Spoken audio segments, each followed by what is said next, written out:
Hi all. Aryan എന്ന തമിഴ് മൂവിയുടെ വിശേഷങ്ങളുമായിട്ടാണ് ഇന്ന് ഞാൻ വന്നിരിക്കുന്നത്. പ്രവീൺ കെ ഡയറക്ട് ചെയ്ത് വിഷ്ണു വിശാൽ നായകനായി എത്തിയ ഏറ്റവും പുതിയ തമിഴ് ചിത്രമാണ് ആര്യൻ. വിഷ്ണു വിശാലിനെ കൂടാതെ വാണി ഭോജൻ, ചന്ദ്രു, കെ സെൽവരാഘവൻ, ശ്രദ്ധ ശ്രീനാഥ് തുടങ്ങി ഒട്ടനവധി താരങ്ങൾ ഈ ചിത്രത്തിൽ അണിനിരന്നിട്ടുണ്ട്.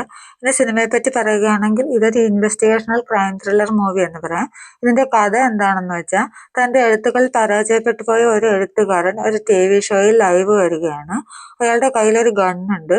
അയാൾ ആ ഷോയിൽ പങ്കെടുക്കുമ്പോൾ പറയുകയാണ്, ഈ അടുത്ത ദിവസങ്ങളിൽ 5 ദിവസങ്ങളിൽ ഓരോ ദിവസം ഒരാൾ വീതം മരിക്കും.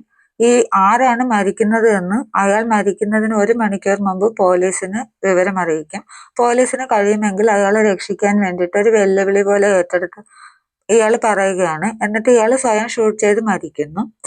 മുമ്പ് കൊടൈക്കനാലിൽ നടന്ന ഒരു സീരിയൽ കില്ലിംഗ് കേസ് തെളിയിച്ച പോലീസായിട്ട് നമ്മുടെ നായകനാണ് ഈ കേസും ഏറ്റെടുത്ത് അന്വേഷിക്കുന്നത്.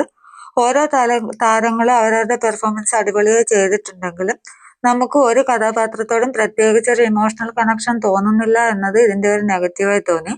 കാരണം ഒരു ഈവന്റിനും പ്രത്യേകിച്ച് ഒരു ഫ്ലാഷ് ബാക്ക് ഒരാളിനെ കാണിക്കുമ്പോൾ അല്ലെങ്കിൽ ഒരു കൊലപാതകം നടക്കുമ്പോൾ എന്താണ് ആ വ്യക്തിയുടെ ഫ്ലാഷ് ബാക്ക് എന്ന് ഈ സിനിമയിൽ ഒരിടത്തും ഒരു സീനിലും കാണിക്കുകയോ ഒരു കഥ പറയും പോലെ പറയുകയോ ഒന്നും ചെയ്യുന്നില്ല. അത് തന്നെയാണ് നമുക്ക് ഒരു കഥാപാത്രത്തോട് ഒരു ഇമോഷണൽ കണക്ഷൻ തോന്നാത്തതിന്റെ കാര്യം അതാണ്. പിന്നെ ആവശ്യമില്ലാത്ത കുറേ സീൻസ്, അതായത് ഈ കഥയുമായി ബന്ധമില്ലാത്ത ഒരുപാട് സീൻസ് അവർ ഇതിൽ കുത്തിത്തിരികെ വെച്ചിട്ടുണ്ട്. അതും സിനിമയുടെ ഒരു നെഗറ്റീവായി തോന്നി. അവർ തെരഞ്ഞെടുത്ത പ്ലോട്ട് നല്ലൊരു പ്ലോട്ടായിരുന്നു, പക്ഷെ അത് എത്തിക്കേണ്ട രീതിയിൽ പ്രേക്ഷകരിൽ എത്തിക്കാൻ അവർക്ക് കഴിഞ്ഞില്ല എന്നത് സിനിമയുടെ പരാജയമായി തോന്നി. ഒരു ഈവന്റും കറക്റ്റ് ഒരു ഫ്ലാഷ് ബാക്ക് അവർ ക്രിയേറ്റ് ചെയ്തിട്ടില്ല.